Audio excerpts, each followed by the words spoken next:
बहुत सारे दरबार की जय।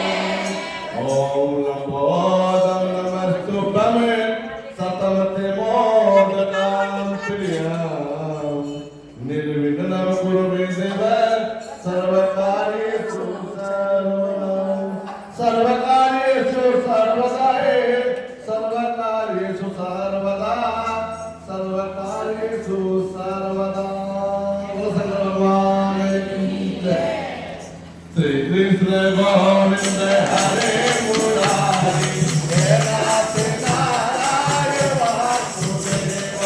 श्री कृष्ण हरे मुरारी हे नाथ नारायण वासुदेव। विद्मात स्वामी सखा हमारे विद्मात स्वामी सखा हमारे हे नाथ नारायण वासुदेव। कृष्ण गोविंद हरे मुरारी हे नाथ वासुदेव। श्री कृष्ण गोविंद हरे मुरारी वासुदेव हे नाथ नारायण वासुदेव हे नाथ। बोलो शंकर भगवान। श्रावण मास महात्म में 9 माह है। कल बताया था बुधवार और बृहस्पतिवार के व्रत के बारे में, मामा और भाणजे की पूजा के बारे में। आज बताते हैं शुक्रवार व्रत कथा। ईश्वर ने कहा, हे शरद कुमार, अब शुक्रवार के समस्त कथाएं मैं तुमसे कहता हूँ, जिसे प्राणी श्रद्धा से सुन करके समस्त आपत्तियों से विपत्तियों से पीछा छूट जाता है। बोलो शंकर भगवान की जय। पांडव वंश में उत्पन्न एक सुशील नाम वाला राजा था। उसकी पत्नी सुकेशी थी, वह सभी गुणों से संपन्न थी। जब पुत्र नहीं प्राप्त हुआ तो महती चिंताग्रस्त रहती। तब स्त्री के स्वभाव के कारण प्रत्येक महीने में कपड़े टुकड़े बांध करके पेट को बढ़ा करके इस तरह सास के कारण प्रसूति का वह नाटक करते थे। जैसे उसमें कर देते, कथा में कर देते, पेट के अंदर कपड़े डाल करके ऐसे। परंतु सुकेशी गर्भिणी को खोजती रही। प्रारंभ में एक पुरोहित की पत्नी जो उसने देखा जो गर्भिणी थी। कपटे राजा की पत्नी ने प्रसव के समय दाई के कारण उसे कहा कि जो ब्राह्मणी का जो बच्चा होगा ना उसको मेरे को दे देना, मैं आपको बहुत सारा धन दे दूंगा। तब प्रसूति के उस सुतिका को एकांत में बहुत धन दे दिया। अपने गर्भ के अनुकूल की सारी बातें कह सुनाई। राजा ने उधर अपनी पत्नी को गर्भवती जान करके पुंसवन और शीतोमंत जो संस्कार थे बड़े धूमधाम से प्रसन्नता से किए। पुरोहित की पत्नी का प्रसव का नजदीक आया, तब उसकी त्रय रानी ने भी वचन रूपी कार्य किया। पुरोहित की स्त्री गर्भवती थी, प्रसूति की बात जानती नहीं थी। दाई की वाणी का पालन करते रहे और पुरोहित की स्त्री का वचना के लिए दाई ने जब उसके नेत्र बांध दिए और उसको जो पुत्र उत्पन्न हुआ उसने उसको रानी को दे दिया। बोलो शंकर भगवान की जय। और उधर एक मांस का पिंड उस पुरोहितनी के पास रख दिया कि कहा कि तुमको एक मांस का पिंड ही उत्पन्न होगा। तब पुरोहितनी ने अपनी पत्नी को उसी समय दिखाया तो वह आश्चर्य में पड़ गई और खेद युक्त वाणी में प्रसूति का आप ही कहने लगे, यह अनिष्ट हुआ है। पतिदेव से कह करके इसकी शांति करवाना, पुत्र नहीं हुआ तो न सही आप भाग्य से जीते रहो। पुरोहित ने पत्नी को प्रसव सफस की चिंता हुई, किंतु उसको पता था। पत्नी ने कहा कि मेरे साथ छल हुआ, कपट हुआ है, मेरे साथ ऐसा कभी नहीं हो सकता जो ये मांस का पिंड हुआ है। फिर भी उसके पास कोई सबूत नहीं था। तब पुरोहित को पत्नी को प्रसव चिंता हुई और क्या इसके कपट किया है, सुगंधित अवस्था में थे, ईश्वर ने सनत कुमार से कहा। राजा ने पुत्र की उत्पत्ति को बहुत सारा जातकर्म संस्कार करवाया, ब्राह्मणों का दान दिया, हाथी घोड़े रथ दान में दे करके जो कैदी थे सब कैदियों को छोड़ दिया और प्रसन्नता को छोड़ करके सूत्रकांत में नामकरण संस्कार आदि करवाया। श्रावण मास में आ जाने पर पुरोहित ने पुत्री ने शुक्रवार के दिन भक्ति भाव से जीवंतिका का व्रत किया और दीवाल में बहुत से लड़कों के सहित जीवंतिका मूर्ति रखवा कर पुष्पमाला अर्चना करके 5 दीवे जलाए और गेहूं के पिसन में दीपक बना करके दीपक जलाते रहे और गेहूं के दीपक को घी में पका करके भोजन किया। तब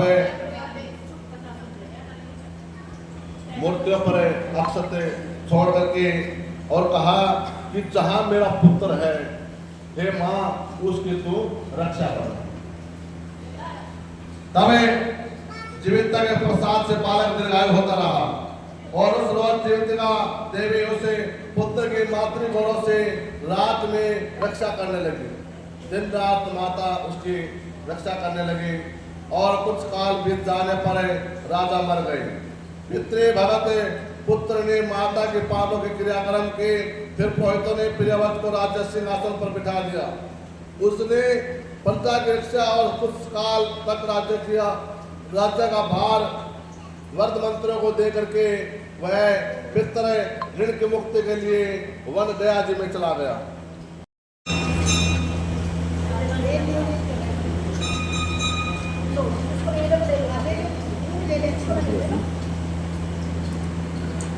षष्ठी माता ने उसके पहले 5 पुत्र मार दिए थे और जो उससे ब्राह्मण का जो पुत्र था ना वो उसी घर में ठहर जाता है जिसके घर में उस ब्राह्मणों की जो पुत्रों की मृत्यु होती है। तब उस राज षष्ठी ने बालक को ग्रहण करने आई तब देखा कि तब षष्ठी माता उस राजा के लांग करके मत जाओ, वो जीविता के मना करने पर वे षष्ठी देवी आई वैसे ही खाली चली गई। जब षष्ठी माता वहां पर आई तो उसने जो ब्राह्मण पुत्र को देखा ना तो वहां पर उसके साथ में जीविता माता बैठी पाई और वो वैसे ही खाली चली गई उसको देख करके। तब 5वें दिन में रोज पुत्र को जीवित देख करके राजा से प्रार्थना की, हे राजा ने आज मेरे मकान पर आप ठहरे हो इसलिए मेरा पुत्र जीवित हुआ है, यह मेरा 6ठा पुत्र है। दस्ते में ऐसा प्रार्थना सुन करके देवव्रत ने कहा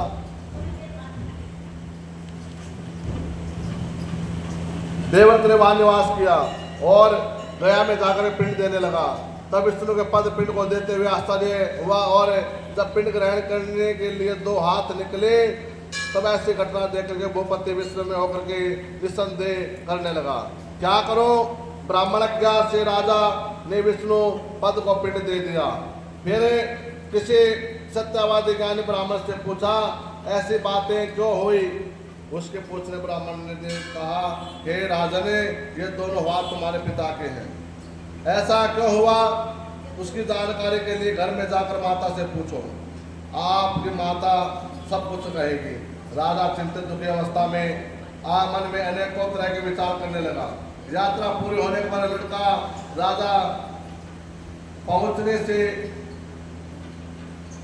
यात्रा पूरी होने पर जहाँ लड़का राजा के पहुंचने पर जीवित हुआ था वहां पर षष्ठी माता पुत्र को ग्रहण करने आई। षष्ठी माता देवी का जीविंतिका से कहने लगी, हे जीविंतिके आपको क्या आवश्यकता थी कि कौन सा व्रत इसकी माँ करती थी जिस कारण आप रातों दिन रात इसकी रक्षा करती हैं। रात में ना षष्ठी माता और जीविंतिका माता आपस में बातें कर रही थी कि तुमने ऐसे कौन सा व्रत करते इसकी माँ तो तुम इसकी दिन रात रक्षा करते रहते हो। वो बातें कौन सुन रहा था? वो ब्राह्मण पुत्र भी सुन रहा था।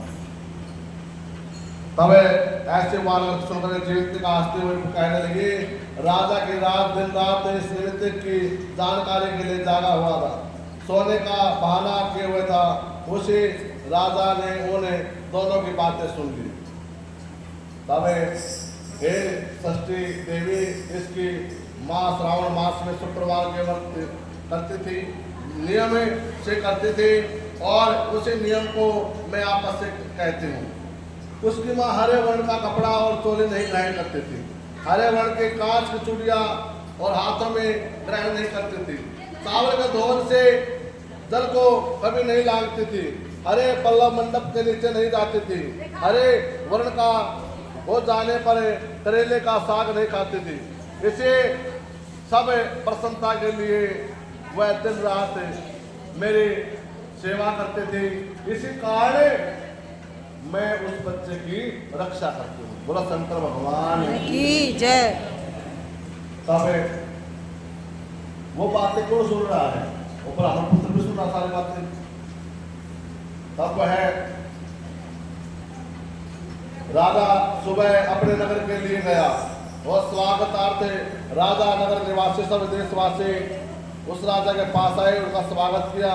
तब राजा ने पूछा, है माता आप जीवित का व्रत रखती हैं, उसकी क्या विधि है? राजा के पूछने पर माँ ने कहा, मैं तो जीवित का जानती हुई नहीं क्या है, व्रत तो बात दूसरी है, मैंने नाम ही जीवित का तेरे से सुना है। तब राजा ने गया यात्रा के फल के बारे में ब्राह्मणों को सुवासिनी को भोजन कराने की अभिलाषा प्रकट हुई। सुवासिनी ब्राह्मणों को भोजने। तब राजा ने एक बात मन में आई कि जो माता का सच है ना, वो कैसे पता लगेगा? उसने नगर में मनादी करवा दी कि सभी ब्राह्मणी जो सुहागनी औरत ना, वे सभी अपने मेरे यहाँ भोजन के लिए मेरे नगर में आए। और उसने बोला, हरे वस्त्र पहन काने हैं, हरी चूड़ियां पहन काने हैं, सारा रंग हरा ही होना चाहिए। तब राजा ने कहा, राजा ने प्रत्येक ब्राह्मणी के घर में वस्त्र इत्यादि भिजवाए और आप सब ये वस्त्र धारण करके राजा के नगरी में आए। तब राजदूत कहने लगा, मैं हरे वस्त्र की कोई चीज नहीं लेती। जब पुरोहितनी के घर गया ना, ब्राह्मणी घर गया, तो उसने वे हरे वस्त्र लेने के लिए मना कर दिया, भाई मैं हरे वस्त्र नहीं लेंगी क्योंकि मैं हरे वस्त्र नहीं पहनती। तब पुरोहित ने पत्नी ऐसी वाणी सुनकर राजा ने दूत से जाकर कहा। राजा ने पुरोहित की पत्नी के लिए रमणीक लाल वर्ण के कपड़े भिजवाए। पुरोहित ने उन सब चीजों को ग्रहण करके राजा के नगर में आई। वह पूर्व दरवाजे से चावल का धोवन तथा जल के हरे मंडप को देख करके अन्य दरवाजे से राजा के महल में प्रवेश किया। और राजा ने यह देख करके पुरोहित ने पत्नी को नमस्कार किया। बोला शंकर भगवान की जय। नियम के पालन का कारण पूछा। तब पुरोहित पत्नी ने शुक्रवार वर्ष के बारे में बतलाया और कहा कि मैं जीवितिका माता का व्रत करती हूँ, इसलिए इस शुक्रवार के व्रत में ये चीजें सब त्याज्य हैं, इसलिए मैं चीजें नहीं पहनती। तब राजा को देख करके उस समय उसके पुत्रों से दूध बहने लगा। उन्हें दूध की धारा को देख राजा वो अच्छी तरह संचित हो गया कि ये मेरी ही माँ है। तब गया जी में 2 हाथ निकले थे। रास्ते में गृहस्थी के यहाँ देवी से बातचीत हुई और दूध निकलने से राजा का सब विश्वास हो गया कि जो रानी है मेरी माँ नहीं है, यही मेरी माँ है। राजा ने ग्रह में रक्षा करने वाली माँ के समीप जाकर बड़े विनय से पूछा, हे माता भय मत करो, मेरे जन्म समय की ठीक ठीक बातें बताई। राजा ने जन्म की बात सुकेसनी के तथ्य रूप में कह दी। राजा ने इसे प्रसन्न होकर के अपने जन्म देवी माँ बाप को नमस्कार किया और संपत्ति दे करके बढ़ाया। उससे दोनों बड़े आनंदित से रहने लगे। एक दिन रात जीवितिका ने राजा से प्रार्थना की, हे जीवितिका, मेरे जन्म देने वाले पिता है तो गया में वे 2 हाथ किसके निकले थे? उस समय संपन्न में देवी ने संशय नाश करने वाली वाणी में कहा, हे राजने, मैंने तुम्हें केवल विश्वास दिलाने के लिए ऐसी माया रची थी, इसमें संदेह मत करो। सेवक ने संत कुमार से कहा, हे सनत कुमार, जो श्रावण मास में शुक्रवार के व्रत विधि विधान से रखता है तो उसकी संतान की उसके पति की सदैव रक्षा होती है और जीवित का माता की कृपा उस परिवार पर बनी रहती है। बोला शंकर भगवान की जय।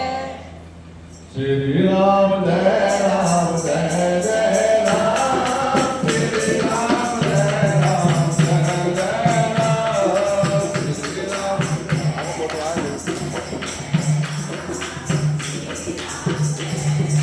जय जय मेरा भी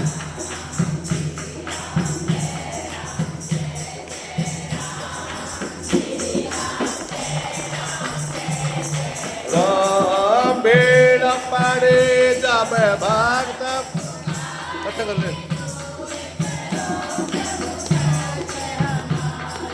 दशरथ के घर जन में राम श्री राम जय जय जय राम। वन में जाए तारे का मारे चरण चुवाए आए तारे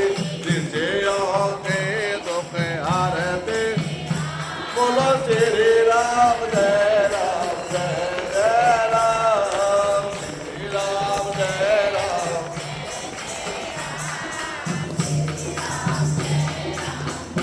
जय राम श्री राम जय राम। बोलो जय राम भगवान। श्रावण मास महात्म में 9वां अध्याय संपन्न। बोल साचे दरबार की